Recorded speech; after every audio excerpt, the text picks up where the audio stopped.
votre grand journal du soir sur Europe 1 jusqu'à 20h avec vous, Nathalie Lévy. Et on vient d'en parler dans le journal. Le Tour de France ne partira donc pas comme prévu le 27 juin. Il a été reporté de la fin août jusqu'au 20 septembre. En ligne avec vous, Nathalie, Christian Prudhomme, le directeur du Tour de France. Bonsoir Christian Prudhomme. Bonsoir. Merci beaucoup d'être avec nous ce soir sur Europe 1. Il fallait à tout prix que le Tour de France ait lieu, peu importe quand. Le plus important dans le Tour de France, c'est France. Donc le plus important, c'est évidemment la situation sanitaire du pays. Il n'y a strictement aucun doute là-dessus. Il y a des gens qui se battent pour sauver, pour apaiser les douleurs. Maintenant, on a tous besoin de buts et évidemment qu'il faut travailler sur ce que sera la vie dans quelques semaines. Et dans ces choses qui peuvent paraître futiles, il y en a certaines parce qu'elles s'adressent à l'émotion, comme le sport, et notamment le Tour de France, qu'il faut préparer. Donc voilà, on a eu vite conscience, en fait, dès le 16 mars, je pense, dès l'intervention du chef de l'État le 16 mars, qu'il fallait aussi préparer les élus à un Tour de France qui aurait lieu plus tard. Donc, dès cette intervention du 16 mars, nous avons commencé à appeler les collectivités du Tour, leur demandant si le Tour était reporté de quelques semaines, qu'est-ce que ça donnerait. Et on a senti qu'elles allaient toutes dire oui. Ensuite, l'autre allocution du président de la République, c'était lundi.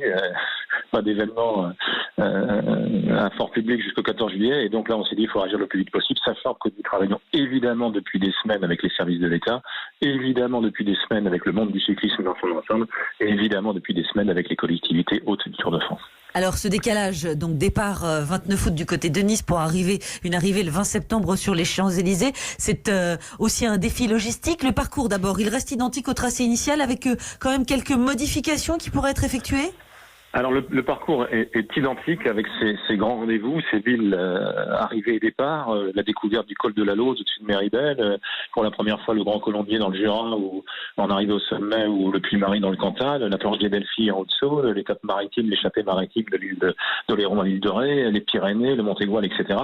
Mais en effet, il est possible que ponctuellement, dans la traversée de certaines agglomérations, là où nous avions des autorisations pour traverser telle ou telle agglomération au mois de juillet, peut-être qu'il faudra changer, on s'adaptera, mais c'est le propre des gens qui sont dans l'événementiel. Bien sûr, c'est là où je voulais en venir justement, parce que ça fait beaucoup de montagnes, ce départ de Nice, et peut-être des zones où il y aura des problématiques d'hôtellerie dans certaines régions, des routes bloquées. On est en plein mois de septembre, donc la rentrée aura dû avoir lieu normalement.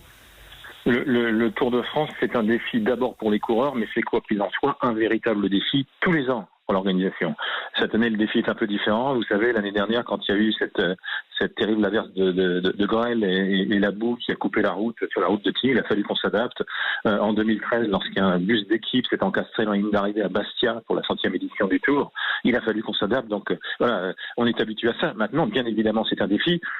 Formellement, la totalité des réunions préfecture avaient eu lieu, sauf celle de la Haute-Savoie, puisque nous n'avions pas pu la faire, puisque c'était l'un des premiers foyers d'épidémie au compagnie de Montjoie. Donc voilà, il y aura une réunion à faire, il y en aura peut-être d'autres à refaire, mais en tout cas, vous savez, quand tout ça a été fait de toute façon de manière très collective, avec les conseillers, avec le ministère des Sports, avec les conseillers de la présidence de la République, de Matignon, les services de l'État. Bien sûr, quand vous évoquez le ministre des Sports, Christian Prudhomme, se pose la question du public. Il a été évoqué à un moment le huis clos, je crois que pour vous, il n'en a jamais été question. Mais le public, comment ça va se passer ? Est-ce qu'il sera toujours le bienvenu et en nombre sur les étapes, sachant que ce sera aussi la rentrée, il y aura de fait moins de monde sur le bord des routes. Sur le plan sanitaire, comment voulez-vous faire ? Vous voudriez qu'on vous donne toutes les réponses alors que le Tour de France, c'est dans 4 mois et demi. Je n'ai pas les réponses, vous n'avez pas les réponses, personne n'a les réponses aujourd'hui. Ce qui est sûr, c'est que ce ne sera pas un Tour de France à huis clos. Nous avons compris assez vite que le déconfinement serait lent. C'est pour ça qu'on a repoussé le Tour au maximum, parce que de toute façon, il faut que les coureurs puissent avoir 2 mois, un gros mois d'entraînement sur route, et ensuite des courses de préparation dans le Tour de France. Donc tout ça va se mettre en place au fur et à mesure. Nous respecterons bien sûr, comme nous l'avons toujours fait, les recommandations, les règles, les directives du ministère de l'Intérieur. On ne peut pas organiser le Tour de France si on ne fait pas ça. Et puis dans Paris-Nice au mois de mars, c'est pas si vieux. Il a fallu qu'on s'adapte au quotidien parce qu'on était parti avec une jauge de 5000, puis ensuite une jauge de 1000, puis une jauge de 100. Mais le Tour de France, ce sont des sourires. Alors il y a peut-être un peu moins de monde au bord des routes, moins d'étrangers notamment, aussi parce que c'est septembre, vous venez de le dire très bien. Mais il y aura du monde, les gens pourront venir. Voilà, ce qu'il faut voir, c'est le Tour comme un espoir, comme la lumière au bout du tunnel, et puis un Tour qui est évidemment la première course cycliste au monde, mais qui est essentielle aussi pour le tourisme en France. Et oui, Raphaël Gimignani, justement, ancien directeur sportif à succès de Jacques Anquetil, a récemment comparé le Tour de France, évidemment, à l'époque de 1947. L'ambiance pourrait y être assez proche, a-t-il dit. Premier tour d'après-guerre mondiale. C'est une belle comparaison ? Oui, le grand fusil, comme on surnomme Raphaël Gimignani, coureur emblématique, directeur sportif emblématique, en effet, de Jacques Anquetil, a manifestement conservé toute sa verve et toute sa tête. Donc oui, on ne peut souhaiter que ça. En effet, le maire de Poitiers me disait hier soir, lorsque je lui ai parlé, ça va être un formidable élan. Voilà, c'est ce qu'on espère, peut-être un peu moins de monde, mais des sourires partout. Le Tour de France, avant toute chose, sur le bord des routes, ce sont des sourires. Et ces sourires-là, on a hâte de les retrouver à la fin du mois d'août et courant septembre. Christian Prudhomme, la forme des coureurs, vous l'avez évoqué d'un mot, dans la plupart des pays, effectivement, ils sont confinés, ils ne peuvent pas s'entraîner. Peut-être aussi certains ne pourront pas venir jusqu'à nous parce que, Emmanuel Macron l'a dit, l'espace Schengen restera fermé jusqu'à nouvel ordre. Vous posez déjà la question de ces coureurs étrangers, de certains qui sont extrêmement importants dans certaines équipes. Oui, bien sûr. Alors, l'espoir que l'on a, c'est que ce qui devrait se faire pour le football se fasse aussi pour le cyclisme, à savoir que dès lors que, notamment ça a été évoqué pour la Ligue 1 en football, que dès lors que les champions, les joueurs ou les coureurs ont une résidence en Europe, ils vont pouvoir venir. La plupart des coureurs cyclistes, quelle que soit leur nationalité, vivent en Europe, soit parce que c'est leur pays, dans leur pays tout simplement, soit sur la Côte d'Azur, à Nice, à Monaco ou en Andorre. Ils sont très nombreux, donc ils ont tous des résidences. Et je veux croire que d'ici à la fin du mois d'août, on aura des réponses à tout ça. Mais en tout cas, on est plutôt optimiste. Ça aurait pu être un désastre, au-delà du Tour, pour le cyclisme dans son ensemble, si ce Tour 2020, qui aura un goût particulier, n'avait pas pu être organisé ? Oui, c'est ce que les représentants d'équipe nous disent depuis plusieurs semaines. La plupart des partenaires viennent pour le Tour de France, parce qu'ils espèrent que leur équipe sera au départ du Tour de France, ou parce qu'ils savent que leur équipe est au départ du Tour de France. Donc oui, l'absence du Tour aurait pu conduire à une catastrophe pour le monde du cyclisme dans son ensemble.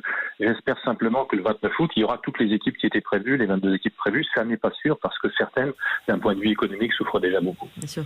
Alors, les autres courses cyclistes, d'un mot, Christian Prudhomme, l'Union cycliste internationale, l'UCI, a indiqué que dans la foulée se tiendrait le Giro, qui devait avoir lieu en mai, la Vuelta, qui devait à peu près se tenir aux mêmes dates que le Tour.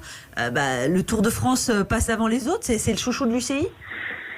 Non, c'est le monde du cyclisme dans son ensemble, et d'ailleurs on n'a pas eu à lever le petit doigt, qui sait que le Tour de France est la plus grande compétition cycliste au monde, et qui sait justement son importance pour le monde du vélo dans son entier.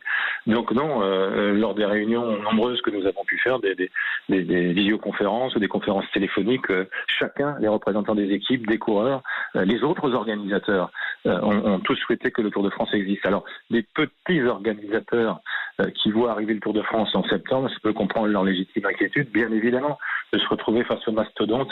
Le Tour de France est non seulement important pour nous et pour tous ceux qui l'aiment, il est important pour la survie du cyclisme, en effet. Et Tour de France que l'on suivra toujours avec passion sur l'antenne d'Europe 1 avec Axel May et l'équipe des sports. Merci beaucoup Christian Prudhomme de nous avoir répondu ce soir sur Europe 1. Départ 29 août du côté de Nice pour arriver le 20 septembre sur les Champs-Élysées. Europe 1.